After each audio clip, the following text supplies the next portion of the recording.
പവിത്രത്തിന്റെ വരാനിരിക്കുന്ന ഒരു പുതുപുത്തൻ എപ്പിസോഡ് റിവ്യൂലോട്ട് എൻ്റെ എല്ലാ കൂട്ടുകാർക്കും സ്വാഗതം.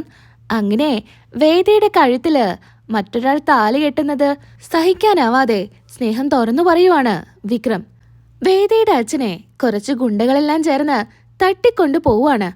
ഈ വിവരം അമ്മയും മുത്തശ്ശിയും ചേർന്ന് വേദയെ വിളിച്ച് പറയുന്നുണ്ട്. വേദ ഒരുപാട് സങ്കടത്തിലായിരിക്കും. മുത്തശ്ശിയുടെയും അമ്മയുടെയും സങ്കടം സഹിക്കാനാവാതെ വിക്രമിന്റെ അടുത്ത് ചെന്ന് കാര്യം പറയുന്നുണ്ട്. തന്നെ ഒന്ന് സഹായിക്കണമെന്ന്. വിക്രം, എനിക്ക് ഒരു സഹായം വേണം. ഞാൻ നിന്നെ സഹായിക്കാനോ? നീ അങ്ങനെയൊന്നും എന്നോട് ചോദിക്കാറില്ലല്ലോ. എന്താ ഇപ്പൊ കാര്യം? അത് അച്ഛനെ കുറച്ച് ഗുണ്ടകൾ ചേർന്ന് തട്ടിക്കൊണ്ടു പോയിരിക്കുക. അച്ഛനെ നീ രക്ഷിച്ചോണ്ട് വരണം. ശരി, ഞാൻ നിന്റെ അച്ഛനെ രക്ഷിച്ചെന്ന് വരട്ടെ. നീ എനിക്ക് എന്താ തരുക? നീ പറയുന്ന എന്താണോ അത് ഞാൻ ചെയ്തോളാം. നിനക്കിനി പൈസ വേണോ, മറ്റെന്തെങ്കിലും വേണോ? എന്താന്ന് വെച്ചാൽ നീ പറഞ്ഞാൽ മതി, ഞാൻ അതുപോലെ ചെയ്തോളാം. എനിക്കെൻ്റെ അച്ഛനെ തിരിച്ചു കൊണ്ടുതന്നാ മതി. അമ്മയുടെയും മുത്തശ്ശിയുടെയും സങ്കടം അതെനിക്ക് സഹിക്കാൻ പറ്റുന്നില്ല. അതുകൊണ്ടാണ് ഞാൻ പറയുന്നേ എന്ന് വേദ പറയുന്നു. ശരി, ഞാൻ നിന്റെ അച്ഛനെ ഗുണ്ടകളുടെ കയ്യിൽ നിന്ന് രക്ഷിച്ചോണ്ട് വരാം. എന്നാലേ ആ നിമിഷം നീ ഈ വീട്ടിൽ നിന്ന് ഇറങ്ങണം. ഇത് കേട്ട് വേദ ഞെട്ടുന്നുണ്ട്. വിക്രം, നീ എന്താ പറയുന്നേ? അതെ, നീ ഈ വീട്ടിൽ നിന്ന് ഇറങ്ങണം. എന്നേക്കുമായി നിന്റെ ഈ കഴുത്ത് കിടക്കുന്ന താലി എൻ്റെ കയ്യിൽ ഊരി വെച്ച് നീ ഇവിടുന്ന് എന്നേക്കുമായിട്ട് ഇറങ്ങണം. അത് നിനക്ക് പറ്റുമോ? അങ്ങനെ വിക്രം ചോദിക്കുന്ന സമയത്ത് സങ്കടം ഉള്ളിൽ ഒതുക്കിക്കൊണ്ട് അച്ഛനെ എങ്ങനെയെങ്കിലും രക്ഷിക്കണമല്ലോ എന്ന് ഓർത്ത് സ്വന്തം താലി ഊരി നൽകുക എന്ന് വേദ ഉറപ്പ് കൊടുക്കുവാണ്. ഇത് കേട്ട് വിക്രമിന് ഒരുപാട് സന്തോഷാവുന്നുണ്ട്. വിക്രം, എൻ്റെ അച്ഛനെ നിനക്ക് രക്ഷിക്കാൻ പറ്റുമല്ലോ. എന്നോടാണോ നീ ചോദിക്കുന്നേ? ഇതിലും വലിയ കാര്യങ്ങള് ഞാൻ ചെയ്തിട്ടുണ്ട്. പിന്നെയാണോ ഈ ചെറിയ കാര്യം? ഈ വിക്രം എന്തെങ്കിലും ഏറ്റെടുത്തിട്ടുണ്ടെങ്കിൽ അത് നടപ്പിലാക്കിയിരിക്കും എന്നും പറഞ്ഞ് വിക്രം അവിടെ നിന്ന് പോകുന്നുണ്ട്. വിക്രമിന് വേദ ഇവിടുന്ന് ഇറങ്ങുമെന്ന് ഓർത്ത് വലിയ സന്തോഷത്തിലാണ് ഇരിക്കുന്നത്. അച്ഛനെ പോയി രക്ഷിച്ചോണ്ട് വരുന്നുണ്ട്. ജഡ്ജി മരുമകന്റെ മുഖത്തോട് തന്നെ ഇങ്ങനെ നോക്കുന്നുണ്ട്. തന്നെ ഗുണ്ടകളുടെ കയ്യിൽ നിന്ന് രക്ഷിച്ചല്ലോ എന്നുള്ള സന്തോഷത്തില്. അങ്ങനെ നേരെ വേദയുടെ അച്ഛൻ വീട്ടിലോട്ടാണ് ചെല്ലുന്നത്. ഒരു വിധി പറയാനുണ്ടായിരിക്കും. അത് പറയാതിരിക്കാനായിട്ടാണ് ഗുണ്ടകൾ എല്ലാവരും ചേർന്ന് തട്ടിക്കൊണ്ടുപോയിരിക്കുക. അങ്ങനെ വേഗം തന്നെ വീട്ടിലോട്ട് ചെല്ലുന്നു. വർഷയും ശ്രീകാന്തും ഒക്കെ ചോദിക്കുന്നുണ്ട്, ആരാ രക്ഷിച്ചേ എന്താന്നൊക്കെ. ഒരു മറുപടിയും കൊടുക്കാതെ വേഗം പോയി കുളിച്ച് റെഡിയാവുന്നുണ്ട്. വേഗം തന്നെ കോടതിയിലോട്ട് പോവാണ്. പിന്നീടായിട്ട് കാണിക്കുന്നത് വിക്രം വേദയുടെ അടുത്തോട്ട് ചെല്ലുന്നുണ്ട്. വിക്രമിനെ കാണുന്നതും വേദ ചോദിക്കുന്നുണ്ട്, വിക്രം, അച്ഛനെ രക്ഷപ്പെടുത്തിയോ? അച്ഛന് കുഴപ്പമൊന്നുമില്ലല്ലോ? ഇല്ല, നിന്റെ അച്ഛനെ രക്ഷപ്പെടുത്തി. വേറെ കുഴപ്പങ്ങളൊന്നുമില്ല. പക്ഷേ ഞാൻ നിനക്ക് നീ പറഞ്ഞ കാര്യം ചെയ്തു തന്നു. ഇനി നീ എനിക്ക് തന്ന വാക്ക് അത് പാലിക്കേണ്ട സമയോ? നീ വീട്ടിൽ നിന്ന് എന്നേക്കുമായിട്ട് ഇറങ്ങേണ്ട സമയം. അതിന് നിനക്ക് സമ്മതമല്ലേ? ഞാൻ കരുതുന്നത് നീ വാക്ക് പാലിക്കുന്ന ഒരു പെണ്ണാണെന്നാ. വിക്രം, നീ പറയുന്നത് പോലെ ഞാൻ ചെയ്തോളാം. നിന്നെ ഉപേക്ഷിച്ച് ഞാൻ ഈ വീട്ടിൽ നിന്ന് എന്നേക്കുമായിട്ട് ഇറങ്ങിക്കോളാം. അങ്ങനെ വിക്രമിന് ഒരുപാട് സന്തോഷാവുന്നുണ്ട്. എന്നാലേ നീ ഇപ്പം തന്നെ റെഡി ആയിക്കോ, ഇപ്പം തന്നെ ഇറങ്ങാം. അങ്ങനെ ഡാൻസ് കളിച്ചുകൊണ്ട് നിൽക്കുവാണ് വിക്രം. അത്രയും സന്തോഷത്തിലാണ്. ഇനിയിപ്പോ ഈ വേതാളത്തിന് സഹിക്കേണ്ട ആവശ്യമില്ലല്ലോ. ഇവളിന്ന് ഇവിടുന്ന് ഇറങ്ങുമല്ലേ, ഇനി സമാധാനത്തോടെ ഒന്ന് വന്ന് കിടന്നുറങ്ങാം എന്നൊക്കെയായിരിക്കും വിക്രം ചിന്തിക്കുന്നത്. അങ്ങനെ പിന്നീട് കാണിക്കുന്നത് വേദ ഡ്രസ്സെല്ലാം എടുത്ത് ഇറങ്ങാൻ നിൽക്കുക. അപ്പോഴേക്കും അച്ഛനെയും അമ്മയെയും ഏട്ടന്മാരെയും ഏട്ടത്തിമാരെയൊക്കെ വിളിച്ചു വരുത്തുവാണ് വിക്രം. എന്നിട്ട് പറയുന്നുണ്ട്, എല്ലാവർക്കും ഒരു സന്തോഷ വാർത്തയുണ്ട്. ഇവളുണ്ടല്ലോ ഈ വേദ, ഇവൾ ഇവിടുന്ന് ഇറങ്ങുക. ഇനി ഇവളുടെ ശല്യം ഈ വീട്ടിലുണ്ടായിരിക്കില്ല. നിങ്ങളൊക്കെ പറഞ്ഞല്ലോ ഞാനാണ് ഇവളെ ഇങ്ങോട്ട് കൊണ്ടുവന്നതെന്ന്. ഇപ്പോ ഞാൻ തന്നെ പറയുന്നു, ഇനി ഇവൾ ഈ വീട്ടിൽ തുടരില്ല എൻ്റെ ഭാര്യയായിട്ട്. ഇവളിവിടുന്ന് ഇറങ്ങാൻ വേണ്ടി പോവാ. കമലയും ശ്രീജയും ആകെ ഞെട്ടിയിരിക്കുവാണ്. അങ്ങനെ നന്ദിനി പറയുന്നുണ്ട്, വിക്രം, നീ പറഞ്ഞത് ശരിയാണോ? ഇവളിവിടുന്ന് ഇറങ്ങുവാണോ?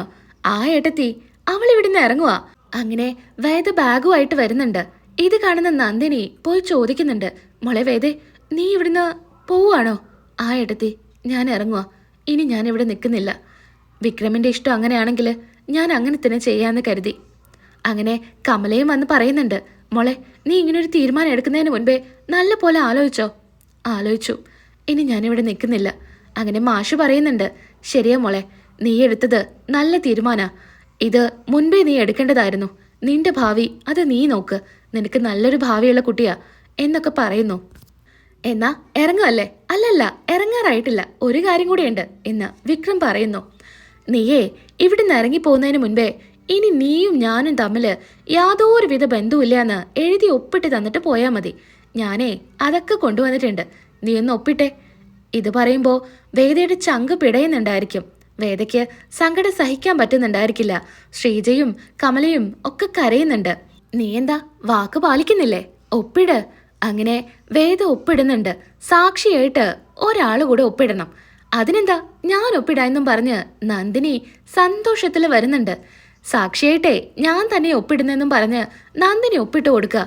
ഇപ്പോഴാ എനിക്ക് സമാധാനായത്. ഇനി നീ ഇറങ്ങിക്കോ. അങ്ങനെ വേദ ഇറങ്ങാൻ നേരത്ത് വീണ്ടും വിക്രം പറയുന്നുണ്ട്, അല്ല, ഒരു കാര്യം കൂടെയുണ്ട്. ഇതാ നിന്റെ ഈ കഴുത്ത് കിടക്കുന്ന ഈ മഞ്ഞ ചരട്, ഞാൻ കെട്ടിയ താലി എന്ന് പറയുന്ന ഇതുകൂടെ എനിക്ക് ഊരിത്ത. അല്ലെങ്കിലേ ഈ അവകാശവും പറഞ്ഞ് നീ വീണ്ടും ഇങ്ങോട്ട് കയറി വരും. അതുണ്ടാവരുത്. അതും കൂടെ ഊരി വെച്ചിട്ട് നീ പോയാ മതി. അങ്ങനെ താലി ഊരിത്തരില്ല എന്ന് വേദ പറയുന്നുണ്ട്. ഇത് കേൾക്കുന്നതും വലിച്ചു പൊട്ടിക്കാൻ ശ്രമിക്കുന്നുണ്ട്. വിക്രം, വേണ്ട, നീ അത് പൊട്ടിക്കല്ലേ എന്നൊക്കെ പറയുന്നു. കമല ദേഷ്യത്തിൽ പറയുന്നുണ്ട്, മതിയടാ, നീ നിർത്ത്. നീ ഇതൊന്നും ഈ വീട്ടിൽ വെച്ച് ചെയ്യണ്ട എന്ന് വിക്രമിനോട് കമല പറയുന്നു സങ്കടത്തോടു കൂടി. അങ്ങനെ വേദ പറയുന്നുണ്ട്, വിക്രം, ഈ ഒരു കാര്യം മാത്രം ഞാൻ നിന്നോട് ചോദിക്കുക. ഈ താലി ഇത് മാത്രം നീ എന്നോട് ചോദിക്കരുത്. ഇതിന്റെ പേരിൽ ഒരവകാശവും പറഞ്ഞ് ഞാൻ ഇനി ഈ വീട്ടിലോട്ട് വരില്ല. അത് ഞാൻ നിനക്ക് ഉറപ്പ് തരാം. അങ്ങനെ ഒരു ഉറപ്പുണ്ടെങ്കിൽ നീ കൊണ്ടുപോക്കോ. പക്ഷേ ഈ താലി നിന്റെ കഴുത്തിന് തീരെ ചേരില്ല. അതുകൊണ്ട് അത് ഊരിക്കളയാൻ നോക്ക്. ഇനി നീയും ഞാനും തമ്മിൽ ഒരു ബന്ധവുമില്ല. അങ്ങനെ വേദയെ വീട്ടിലോട്ടാക്കി കൊടുക്കുന്നുണ്ട്. ഉള്ളിലോട്ടൊന്നും കയറാതെ പുറത്താക്കി വിക്രം അപ്പം തന്നെ പോകുന്നുണ്ട്. അങ്ങനെ സ്വന്തം വീടിന് മുൻപിൽ ഇങ്ങനെ അന്യനെ പോലെ നിൽക്കുക. അച്ഛൻ വിളിച്ചുള്ളിലോട്ട് കയറ്റുന്നുണ്ട്. എന്നാ വർഷ പറയുന്നുണ്ട്, എന്താ അച്ഛാ, അച്ഛൻ എന്ത് പണിയാ കാണിച്ചേ? അവളുടെ കഴുത്തിൽ ഇപ്പോഴും ആ താലിയുണ്ട്. അതില്ലാതെ ഈ വീട്ടിലോട്ട് കയറരുതെന്ന് പറഞ്ഞതല്ലേ? എന്നിട്ട് എന്തിനാ ഇപ്പോ? അതൊക്കെ അവൾ പതിയെ അഴിച്ചു കളഞ്ഞോളും. ഇപ്പം എന്തായാലും അവളോടൊന്നും ചോദിക്കാൻ നിൽക്കണ്ട. പിന്നീടായിരിക്കും ജഡ്ജി എല്ലാ കാര്യങ്ങളും അറിയുന്നത്. അവള് സ്വന്തം ജീവിതം പണയം വെച്ചാണ് എനിക്ക് ഇങ്ങനൊരു പുനർജന്മം കൊണ്ടു തന്നേയെന്ന്.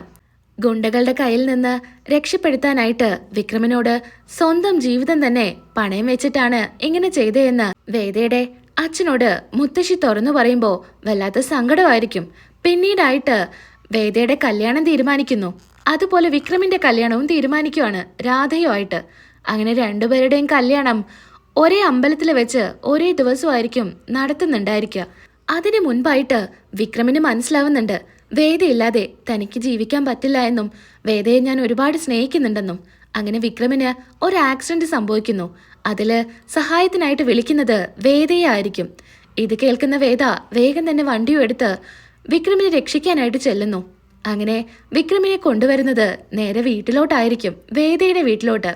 അവിടെയായിരിക്കും പിന്നെ വിക്രം കുറച്ചു നാള് കഴിയുന്നത്. വിക്രമിനെ പരിചരിക്കുന്നതും വിക്രമിന്റെ കാര്യങ്ങളെല്ലാം നോക്കുന്നതും വേദയായിരിക്കും. നടക്കാൻ പോലും കഴിയാത്ത വിക്രമിനെ പതിയെ പതിയെ നടത്തുന്നുണ്ട്. അങ്ങനെ ഓരോ കാര്യങ്ങളും ചെയ്തു കൊടുത്ത് വിക്രമിന്റെ സ്നേഹം പിടിച്ചെടുക്കുവാണ്. വേദയ്ക്ക് വിക്രമിനെയും വിക്രമിന് വേദയെയും പിരിയാൻ പറ്റാത്തൊരവസ്ഥയിലായിരിക്കും. അങ്ങനെ എല്ലാം മാറി ആ വീട്ടിൽ നിന്ന് ഇറങ്ങാൻ നിൽക്കുക. അപ്പോഴും വേദ ചിന്തിക്കുന്നുണ്ട്, എന്നാലും വിക്രം, നിന്റെ കല്യാണം തീരുമാനിച്ചത് നീ എന്നോട് പറഞ്ഞില്ലല്ലോ. എന്നാ വിക്രം മനസ്സിൽ വീണ്ടും ചിന്തിക്കുന്നുണ്ട്, നീ എന്താ എന്നോട് കല്യാണക്കാരെയൊന്നും ചോദിക്കാത്തെ? നീ എന്താ എന്നോടൊന്നും സംസാരിക്കാത്തെ എന്നൊക്കെ വിക്രം മനസ്സിൽ ചിന്തിക്കുക. അതിന് മറുപടിയായിട്ട് വേദയും മനസ്സിൽ തന്നെ ഓരോന്ന് ചിന്തിക്കുന്നുണ്ട്. പരസ്പരം രണ്ടുപേർക്കും പിരിയാനാവില്ല എന്ന് രണ്ടുപേർക്കും മനസ്സിലാവുന്നു. ഒരേ അമ്പലത്തിൽ വെച്ച് കല്യാണം നടത്തുമ്പോഴാണ് അത് നടക്കുന്നത്. വിക്രമിന്റെ ഫ്രണ്ടായിരിക്കും വേദയുടെ കഴുത്തിൽ താലി ചാർത്താൻ പോകുന്നത്. ആ സമയത്ത് കണ്ടു നിൽക്കാനാവാതെ വിക്രം അങ്ങോട്ട് ഓടിയെത്തുന്നുണ്ട്. ആ സമയത്ത് വേദയും പറയുന്നുണ്ട്, എനിക്ക് വിക്രം ഇല്ലാതെ ജീവിക്കാൻ പറ്റില്ല എന്നും പറഞ്ഞ് കഴുത്തിലിട്ടിരിക്കുന്ന മാലയൊക്കെ ഊരിയെറിഞ്ഞ് വിക്രമിനെ പോയി ചേർത്ത് പിടിക്കുന്നുണ്ട്. അതോടുകൂടി വേദയോട് കമലയ്ക്ക് ദേഷ്യമാവുന്നുണ്ട്. വേദ ഇറങ്ങിപ്പോയതിനു ശേഷം കമല മുൻകൈ എടുത്താണ് രാധയായിട്ടുള്ള കല്യാണം തീരുമാനിച്ചത്. അത് മുടങ്ങിയതിന്റെ സങ്കടത്തില് വേദയോട് കമല ദേഷ്യം കാണിക്കുന്നുണ്ട്. അങ്ങനെ രണ്ടുപേരും ഒരുമിച്ച് സന്തോഷത്തോടു കൂടി കഴിയുവാണ്. നാളത്തെ എപ്പിസോഡിൽ ബാക്കി റിവ്യൂ ആയിട്ട് വരാം.